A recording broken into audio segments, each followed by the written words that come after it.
সংক্ষিপ্ত আকারে কয়েকটা কথা।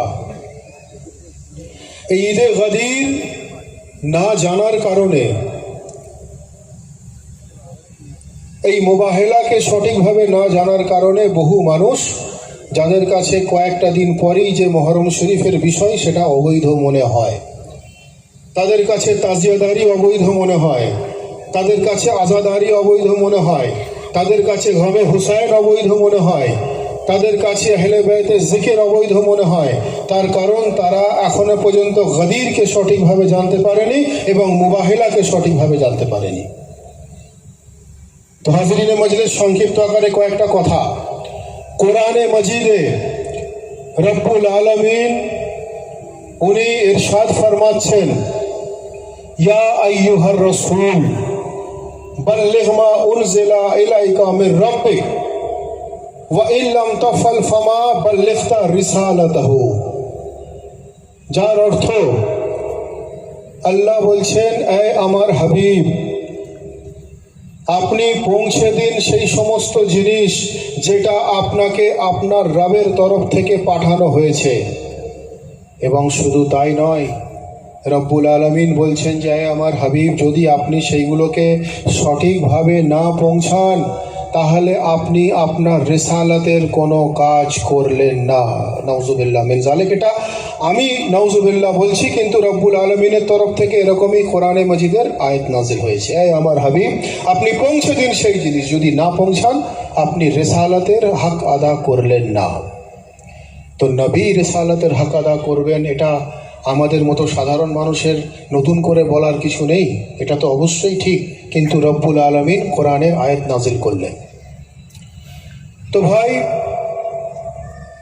আমাদের কাছে কোরআন এলো, আমাদের কাছে নামাজ এলো, আমাদের কাছে রোজা এলো, আমাদের কাছে হজ এলো, আমাদের কাছে যাকাত এলো, আমাদের কাছে শরিয়ত এলো, আমাদের কাছে ইসলামের বিধান এলো, আমাদের কাছে ইসলামের কমপ্লিট কনস্টিটিউশন এলো, আমাদের কাছে কালমা এলো। রব্বুল আলামিন কিন্তু কোনো পরবর্তী আয়াত নাজিল করে বললেন না যে আমি সম্পূর্ণরূপে তোমাদের প্রতি সন্তুষ্ট এবং আমি আজকে ইসলাম মোকাম্মল করলাম। রব্বুল আলামিন কিন্তু বললেন না। অর্থাৎ এ থেকে কি বোঝা গেল যে নামাজ ইসলামের একটা অংশ, রোজা ইসলামের একটা অংশ, হজ ইসলামের একটা অংশ, যাকাত ইসলামের একটা অংশ হবার সত্ত্বেও এগুলোর সঙ্গে সঙ্গে, এগুলোকে সঙ্গে নিয়ে আরও কিছু এমন জিনিস রয়েছে যেগুলোকে আমরা সঠিকভাবে মান্যতা যদি না দিতে পারি, আমরা ইসলাম জানতে পারবো কিন্তু কমপ্লিট রূপে জানতে পারবো না।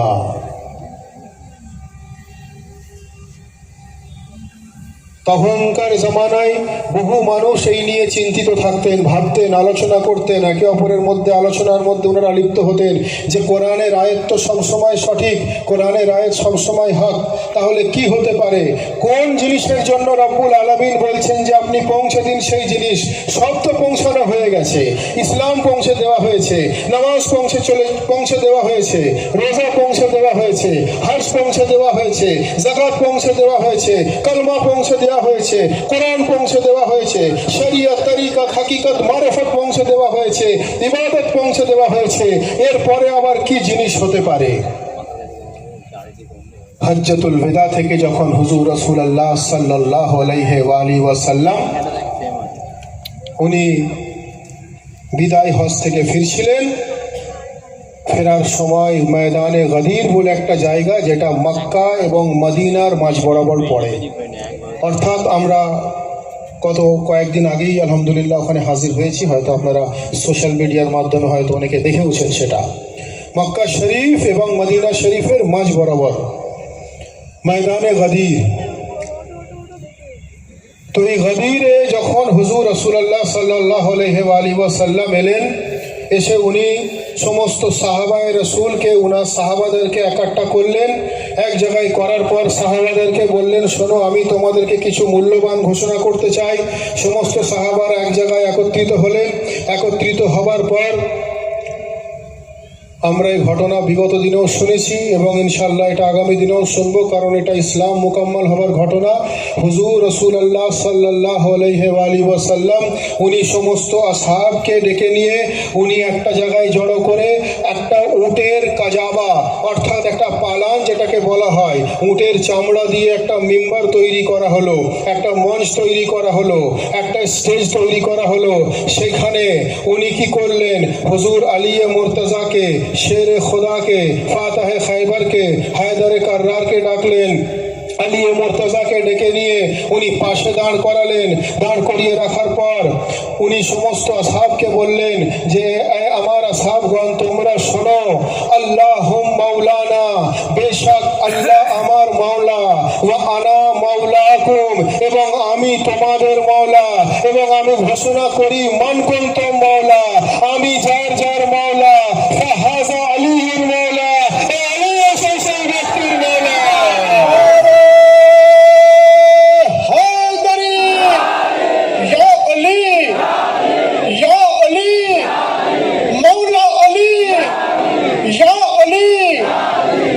সুবহানাল্লাহ, সুবহানাল্লাহ। আল্লাহুম মাওলানা ওয়া আনা মাওলাকুম মান কুনতুম মাওলাহু ফাহাযা আলীর মাওলা। অর্থাৎ আল্লাহ আমার মাওলা, আমি তোমাদের মাওলা, আমি যার যার মাওলা, এ আলী সেই ব্যক্তি। সুবহানাল্লাহ, হাদিসে রাসূল সাল্লাল্লাহু আলাইহি ওয়াসাল্লাম। জাগতিকভাবে আমরা দেখছি যে এটা রাসূলুল্লাহর বয়ান, রাসূলুল্লাহ বয়ান করেছেন, কিন্তু রাসূলুল্লাহর কথা তো রাসূলুল্লাহর কথা নয়। ওয়ামা ইয়ানতাকু আনিল হাওয়া ইন হুয়া ইল্লা ওয়াহিয়ুন ইউহা। কোরআনের আয়াত, আল্লাহ বলছেন যে খবরদার, আমার রসুলের কথাকে শুধু রসুলের কথা মনে করো না, আমার রসুল আমার ইশারার বাইরে কোনো কাজ করেন।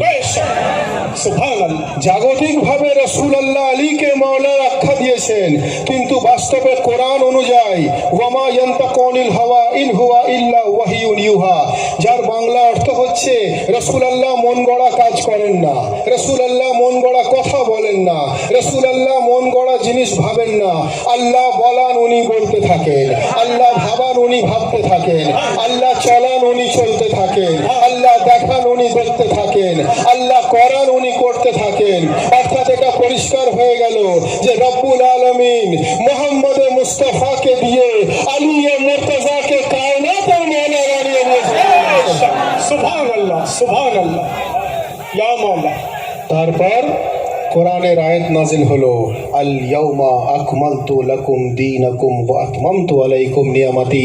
রব্বুল আলামিন বললেন যে আজকের দিনে আমি ইসলামকে পরিপূর্ণ করলাম, আজকের দিনে আমি ইসলামকে মোকাম্মল করলাম, আজকের দিনে আমি ইসলামকে সম্পূর্ণ রূপে কমপ্লিট করে দিলাম। বলেন সুবহানাল্লাহ, সুবহানাল্লাহ, সুবহানাল্লাহ।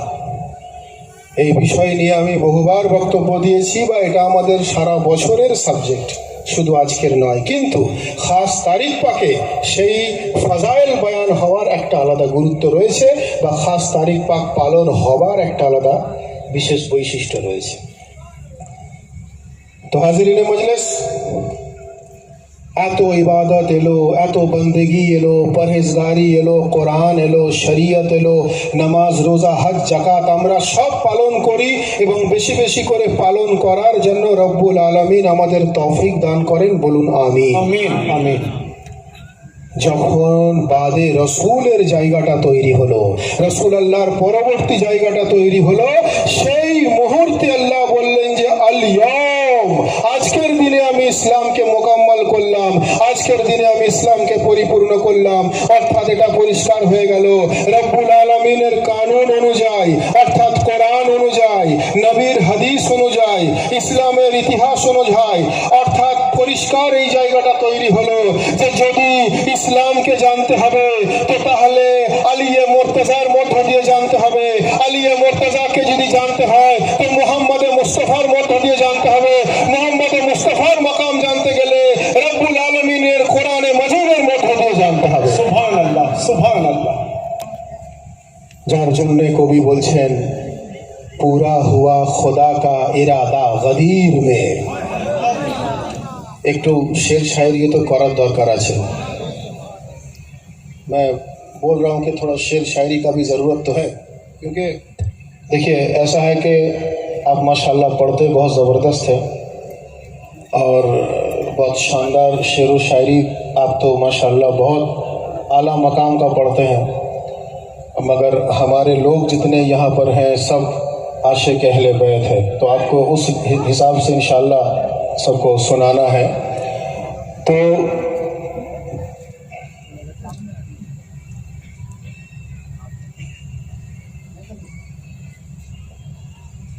যেহেতু কোরআনে মাজিদের মধ্যে রব্বুল আলামিন বলছেন আমার ইশারার বাইরে আমার রসুল কোনো কথা বলেন না, তার মানে রসুলে পাক কে দিয়ে রব্বুল আলামিন আলী মুর্তজা কে মৌলায়ে কায়নাত বানিয়ে দিলেন। সুবহানাল্লাহ। যার জন্য এটা নবীর ইরাদা পূরণ শুধু হয়নি, এটা রব্বুল আলামিনের ইরাদা পূরণ হয়েছে, রব্বুল আলামিনের ইচ্ছা পূরণ হয়েছে, রব্বুল আলামিনের খ্বাহিশ পূরণ হয়েছে, রব্বুল আলামিনের শখ পূরণ হয়েছে। যার জন্য কবি বলছেন পুরা হুয়া খুদা কা ইরাদা গদির মে, পুরা হুয়া खुदा का इरादा गदीर में, मौलाहियों को मिल गया मौला गदीर में। सुभान अल्लाह, सुभान अल्लाह। पूरा हुआ खुदा का इरादा गदीर में, मौलाहियों को मिल गया मौला गदीर में। और किस किस को सबका मौला बनाते रसूल हक, किस किस को सबका मौला बनाते रसूल हक, था कौन दूसरा अली जैसा गदीर में।